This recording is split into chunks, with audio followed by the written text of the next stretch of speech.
Friedrich Nietzsche is one of the most extraordinary thinkers in all of human history. However, I think philosophy is not one of his main strengths.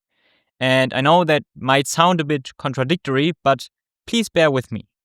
Because there's one thing Nietzsche does extraordinarily well, something that is almost always overlooked, because he is a great psychologist, one who anticipated Freud by decades. And today I want to show you exactly why. And with this, welcome. My name is Tim. I'm a psychology student from Germany, as you have probably already heard. And also, I'm an independent writer on Substack, where I write about the intersection of philosophy, psychology, but also neuroscience. If you want to check that out, the link is in the description. Without further ado, let's get into it. So I personally read my first Nietzsche book at 16. A very fitting age for flirtation with nihilism, one might say. Although in truth, I barely understood a word of it. Still, I enjoyed Thus Spoke Zarathustra very much, even though most of it sailed gracefully over my head. It was the beginning of a rather unexpected journey, because before long I'd become mildly obsessed not only with his work, but with philosophy in general. It was basically my introduction to philosophy. I was fascinated by the way Nietzsche handled language, the analogies and metaphors he deployed, and the sheer confidence with which he built his conceptual world.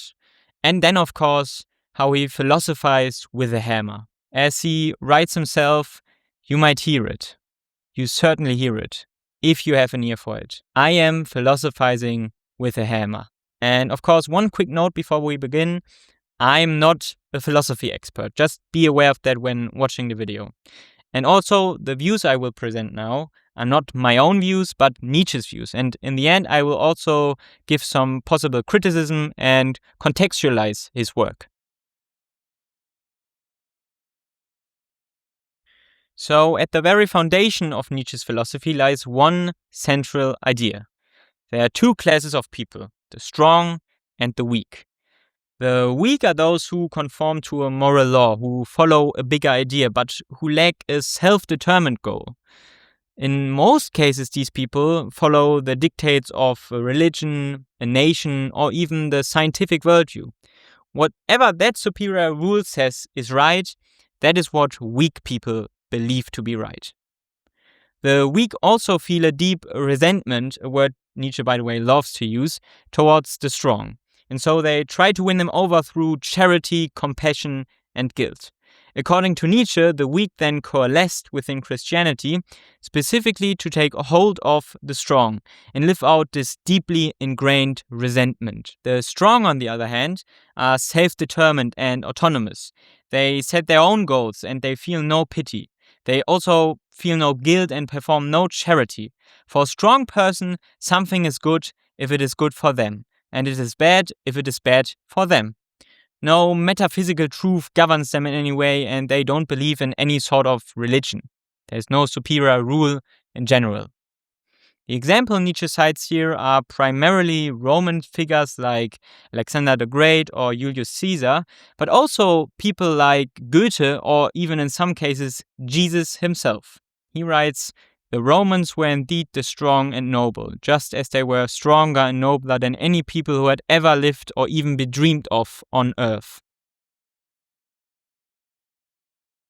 Now, the distinction between weak and strong, according to Nietzsche, is not just a sociological observation. It is rooted in how we handle fundamental aspects of reality.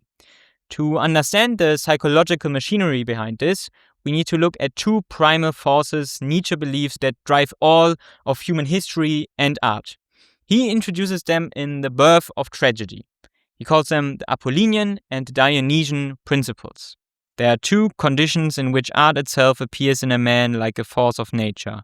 The Apollonian compulsion to vision, and on the other hand, the Dionysian compulsion to orgiastic states. The Apollonian principle is basically the compulsion towards vision, rationality, and wisdom. The Dionysian, on the other hand, is the compulsion towards intoxication, ecstasy, the body and its deepest desires and intuitions. Every human contains both. And Nietzsche describes this with Greek tragedy itself. The Dionysian element is embodied by the chorus, their singing and their raw expression of tragedy, happiness, and beauty. The Greek hero is thrown into the tragedy of his fate, where pain, pleasure, control, and chaos are all inevitable parts of his life. And this, according to Nietzsche, describes all of our lives in some way. The Dionysian, with its primordial joy experienced even in pain, is the common womb of music and tragic myth. But then something changes, because after Euripides with his more reason-oriented stories, this balance between chaos and control was lost, not only in Greek tragedy, but in every human life. And then, writes Nietzsche, with Plato and Socrates, a new type of man enters the scene, the theoretical man. This, for Nietzsche, is a huge turning point. Reason becomes the only path towards good, the true and the beautiful. The Dionysian is rendered completely insufficient because it only leads into darkness and animalistic existence. Now, happiness simply means following reason. He writes, happiness means only one must imitate Socrates and establish a daylight against the dark desires, the daylight of reason. Every yielding to the instinct, to the unconscious, leads downwards. Now, this all culminates in Nietzsche's famous critique of Christianity. For Nietzsche, Christianity is a religion of the weak, the ultimate form of body-hostile reason, and the death of human intuition. In ancient times, Achilles was loved as the favorite of the gods because of his victories, his strength, and dominance. Christianity then replaced this prototype with the forbearing, humble, and compassionate hero. This was, for Nietzsche, a betrayal of the natural aristocracy. A new slave morality had emerged. The weak, unable to defeat the strong through direct conflict, united to formulate norms and virtues, which specifically were charity, compassion, and guilt. And all of this to tie down the strong, according to Nietzsche, at least. The essence of Christianity is therefore a deep resentment of the weak. As Nietzsche writes, I condemn Christianity, I bring against the Christian church the most terrible of all accusations that an accuser has ever had in his mouth. It has made a non-value out of every value, a lie out of every truth. Nietzsche also takes specific aim at compassion. According to him, compassion serves only one's own conscience. It never truly supports the person you intend to help, and it doesn't combat the actual cause of suffering. He writes, one should abolish beggars, for one is annoyed when giving to them and annoyed when not giving to them. And then there is the concept of sin and guilt. For Nietzsche, these prevent people from truly realizing their potential. They create a special type of person, someone who attempts to do good, but not out of genuine kindness, but out of self-protection, to simply stay free of sin. And Nietzsche calls this the mucker. This is basically a hypocrite or special kind of coward. Perhaps there has been no more dangerous ideology, no greater mischief in psychologics than this will to the good. One reared the most repulsive type, the unfree man, the bigot. One taught that only as a bigot is one on the right path to godhood. And finally, there is heaven. Not only is it a lie to appease the fear of death and the horrors of our own one life we have, it also leads to a conclusion that despises life itself. Because as soon as people search for a metaphysical truth or deeper meaning, they look outside of what it actually means to live. When they find heaven, they then automatically deny life. For Nietzsche, life then degenerates into a moral hurdle race to reach heaven and nothing more. Here is where Nietzsche's analysis becomes really, really interesting and very psychological, because he doesn't believe that these instincts, the Dionysian principle we suppress, simply vanish. On the contrary, he theorizes they continue to live on in our unconscious in a almost vampirical way, but without our conscious knowledge. So how did this bad conscience emerge in the first place? I assume that bad conscience is the deep sickness which man had to succumb to under the pressures of that most fundamental of all changes which he ever experienced, that change when he found himself finally enclosed within the walls of society and peace. Guilty conscience emerged through the rise of the rational society. The moment we ceased to be wild animals, when we were removed from our natural environment, our instincts became irrelevant. Hunter and hunted, lust, fear, aggression, all of these instincts were suppressed and increasingly replaced by societal rules. Nietzsche compares this to aquatic animals being forced onto land, not unlike the water animals when they were forced to become land animals or to go underground, the wilderness, the wars, the wandering, the adventures of happily adapted half-animals. At once all their instincts were devalued and suspended. So what did humans do when they could no longer live out their natural urges? They had to build a new organ, the poorest of all organs according to Nietzsche. Our intellect and reasoning. Homo sapiens was born. Instincts were displaced by intellect and reason, but our instincts didn't stop demanding expression, as I've just said. So where did they go? For the most part, they had to seek new and, as it were, subterranean satisfaction. All instincts which do not discharge themselves outwardly turn inward. We feel guilty about our own thoughts and instinctual needs. We ask, is this allowed? Is it wrong? Because our life is governed by societal and rational rules. Guilty conscience, in Nietzsche's view, is not some godly aspect of man. It is a man-made inner prison, an inner judge designed to keep our Dionysian side shut away. And it is fed by the values of others, whether Christian, nationalist, or democratic values. These values come from outside, not from within, and we rarely question them in any way, even though they hold back our creative and inventive state. Now, here is what makes this analysis so remarkable, because at its core, this is more of a psychological than a philosophical analysis. And Freud, the father of psychoanalysis, would echo almost all of these ideas in his famous structural model of the mind, and that decades later. So let's do a brief comparison between the two. Psychoanalysis declares that the mind is constituted by three forces: the superego, the ego, and the id. The superego are our commands and prohibitions, those we have learned early in our childhood. The ego is our critical intellect, our reality testing and mediation between the superego and the id. The id, on the other hand, the last one of these structures, it describes our basic inner drives, our intuitions. When these forces collide and the ego can't mediate them, it deploys so-called defense mechanisms. And when those mechanisms fail or become rigid, symptoms emerge.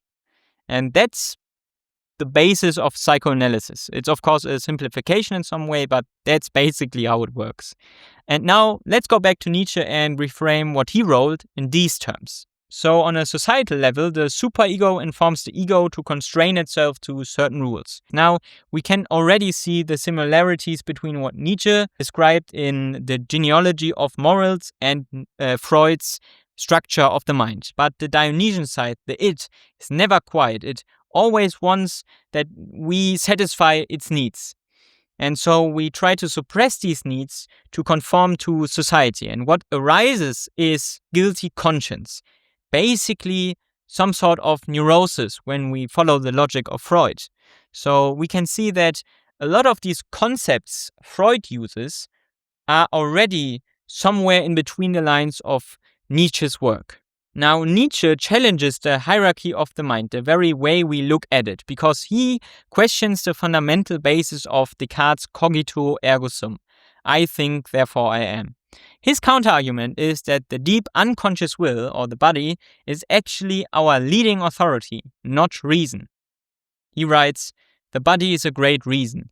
A tool for your body is also your little reason. My brother, which you call spirit, a little toy and tool of your great reason." This is a radical inversion, because before Nietzsche, the consensus established by Plato and cemented by Kant was that the mind judges the body. But Nietzsche flips this exact logic. The great reason is our body. Our intellect is merely the small reason.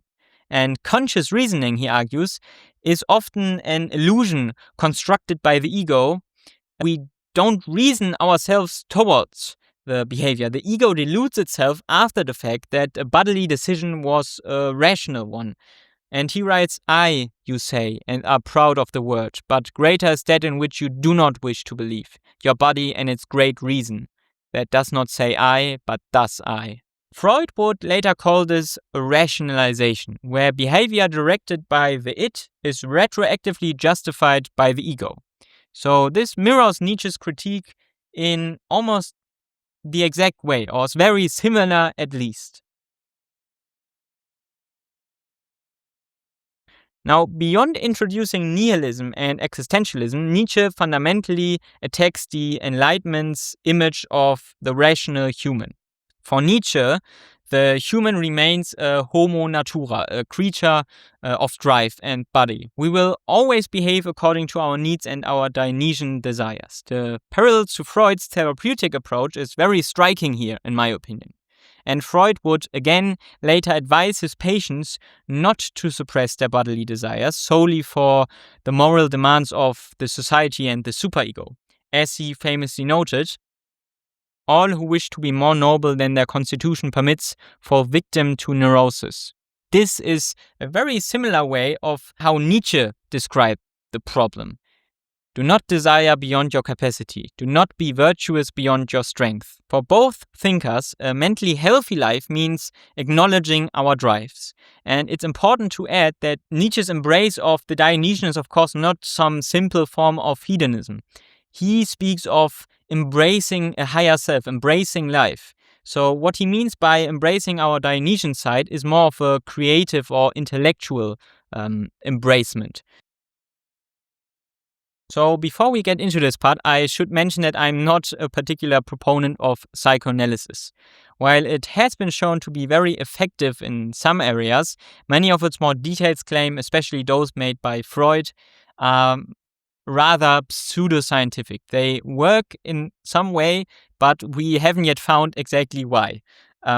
So that said, its focus on the unconscious is very important and a very interesting theoretical construct. Especially Freud was very revolutionary in that way, but there's a lot of criticism that you should be aware of. However, despite all the parallels between Nietzsche and Freud, Freud repeatedly claimed he had never read Nietzsche's work. He writes, Nietzsche, the other philosopher whose intuitions and insights often overlap in the most astonishing way with the laborious results of psychoanalysis, I, for that very reason, long avoided. I was less concerned with priority than with the preservation of my open-mindedness. But there is evidence contradicting this. Indeed, a detailed analysis found clear paraphrases of Nietzsche's exact texts within Freud's own writing and concluded, concepts of Nietzsche which are similar to those of Freud include A, the concept of the unconscious mind, B, the idea that repression pushes unacceptable feelings and thoughts into the unconscious and thus makes the individual emotionally more comfortable and effective, C, the conception that repressed emotions and instinctual drives later are expressed in disguised ways, D, the concept of dreams as complex symbolic illusions of illusions, and E, the suggestion that the projection of hostile unconscious feelings onto others is the basis of paranoid thinking. Some of Freud's basic terms are identical to those used by Nietzsche. In my opinion, it is thus not far-fetched to call Nietzsche the true father of psychoanalysis, and even a very important figure for psychology in general. His ideas were simply revolutionary, and no thinker before him put them in a similar way. Now, as befits a good psychologist, Nietzsche, of course, didn't just diagnose the problem, he also prescribed a remedy. So, how do we exactly escape this misery? According to Nietzsche, we must rid ourselves of all classical, especially Christian values, and basically flip them on their head. That means embracing autonomy, recognizing that the life we have is the only one we will ever live out, and embracing individual strength and self-interest. It also means doing away with charity and compassion, removing our shackles entirely. This is encapsulated in the will to power. That is basically a fundamental drive in all living beings to assert, expand, and overcome. And it is not merely a bodily drive, it is more meant in an intellectual sense to create one's own meaning. At least that's how I personally understand it. And Nietzsche describes this process through three analogies or three stages of transformation. The first is the camel. The camel is a willing beast of burden. It adheres to current values and rules, and it does what it's told. Most humans, according to Nietzsche, are camels, and we are basically all born as one. It doesn't necessarily feel bad to be a camel, however, because you are secured by the safety net of given rules and the promise of an afterworld. The second stage is the lion. The lion destroys all classic values. It does not follow any rules or metaphysical beliefs. It basically demolishes the you must ingrained in our superego. Interestingly, Nietzsche argues that the lion is our real base state. As a defensive reaction, however, to the state, man has created a world full of illusions, which then only led us to become camels. Now, the last stage is the child. While the lion tears down and creates nothing new, most people would stop exactly here when reading Nietzsche. But Nietzsche is not a nihilist. After we have freed ourselves, we must create something new. We are now able to live how we want and to form our own path to meaning, our own values and our own virtues. This is the phase where we overcome nihilism. And the child symbolizes a new dawn of man, in complete freedom, and in this phase we can live out our will to power to the full extent, without compromise. We use our creative power to constantly overcome challenges in embracing our fate and life. The one who truly commits to this phase is what Nietzsche calls the Übermensch, the overman. This is basically an ideal who no one has attained yet, but which remains the goal. It's more of an intellectual and ideal goal. He writes, "My formula for greatness in a human being is amor fati, that one wants nothing to be different, not forward, not backward, not in all eternity, not merely to bear what is necessary, still less to conceal it, but to love it."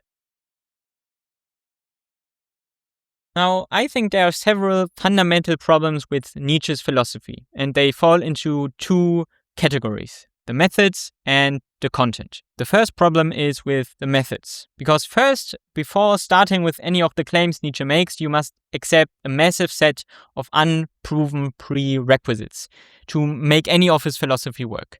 Because Nietzsche divides humanity into the weak and the strong. And he simply assumes that this is the way the world is structured. He never really argues why this structure exists. It's just how it is, but, it's not really reasoned the way there. So, for example, why must there be two groups and not three? Why not a spectrum or a continuum of human strength? And is there any reason for those two structures to exist? He basically just asserts that is the way it is, but never really explains how and why. In general, Nietzsche seems rather allergic to traditional reasoning. As one of my professors once pointed out, when you compare Nietzsche's texts to, for example, David Hume, you will notice that Hume uses logical connectors, something like why, how, because, thus, and Nietzsche is largely devoid of any such syntax. He does not really deduce, he simply announces. And now that's, of course, also the beautiful thing about his philosophy. But at the same time, it could be seen as a weakness. He also heavily relies on what he calls the genealogical method. This is basically an investigation into origins, but it is neither an empirical nor really a philosophical analysis. It's more of a speculative psychological one. Nietzsche theorizes about the psychology of the past without any empirical or theoretical evidence. He just constructs this narrative of how morality might have arisen, but never really proves that it did in this exact way. And crucially, if we knew exactly how a thing arose, that still cannot determine the value of that thing. The origin and the value of something is not the same thing. Now, perhaps the most damaging problem is that Nietzsche's philosophy, in some sense at least, undermines itself, because his ideal is the autonomous individual who creates their own values. But if you really follow Nietzsche's philosophy, you are merely adopting his value, and you effectively become a slave to Nietzsche's morality rather than a creator of your own. So, what you can do is use it as an incentive, but you still need to, in some sense, form your own virtues and cannot simply follow the flipped around values Nietzsche proposes. Now, it is often claimed that Nietzsche was an early National Socialist, especially because of the Übermensch theory and his aristocratic social vision. And let's be honest about what is true and what isn't here. Because, first of all, it is true that in his ideal society, Nietzsche did not foresee an egalitarian democracy. If one were to adapt his ideas, you might end up with some sort of two-class system where there's an intellectual elite and a weaker class below them. That aristocratic vision is, of course, problematic and open to legitimate critique. But here's also where I think it's very important to defend Nietzsche, because he was deeply opposed to any form of nationalism and anti-Semitism. However, a sad example and very important historical fact is that his philosophy was later misused and even posthumously edited by his sister, especially the will to power was very much distorted by her because she was a National Socialist. And so a lot of the wrong views we have come from this editing afterwards. And then in the Third Reich, of course, a lot of people used Nietzsche as an example of the National Socialist movement and the philosophical underpinnings. But there are also a lot of people who really despised his philosophy. So that's also not a simple truth. Nietzsche rejected any ideology that is based on collective adherence, whether that's nationalist, socialist, or religious, because those deny individual autonomy and self-determination. He identified himself thus as a good European, as he wrote, "No, we do not love humanity, but on the other hand, we are not nearly German enough to advocate nationalism and race hatred. We are, in one word, and let this be our word of honor, good Europeans, the heirs of Europe." That said, it would be intellectually dishonest to ignore the distinct pathos of war that runs through his text, because Nietzsche held a profound respect for martial cultures and war, dominance in general. For example, he highly respected the Romans, Germanic knights, but also Vikings. And this was simply a heroic story for him. He's uncompromising in his desire to rid the world of compassion and charity. But I say that which is falling, one should also push. Some people also like to argue that this is strictly metaphorical. That's also true for his aristocratic vision and will to power. But I think we need to be a bit nuanced here. I think there's truth that a lot of the things Nietzsche wrote are very metaphorical, but a realistic reading, I think, must admit that Nietzsche was intentionally provocative, and that while he wasn't a blueprint for nationalism and fascism, he certainly wasn't calling for peace and democracy. So I think we can conclude that Nietzsche was not a National Socialist, but he also didn't want to push any democratic or egalitarian ideology. So what is the verdict? I think there's a lot of things you can find genuinely compelling about Nietzsche. First of all, his idea that religious belief functions as a mechanism to cope with the void of meaning in life. That was a very revolutionary idea.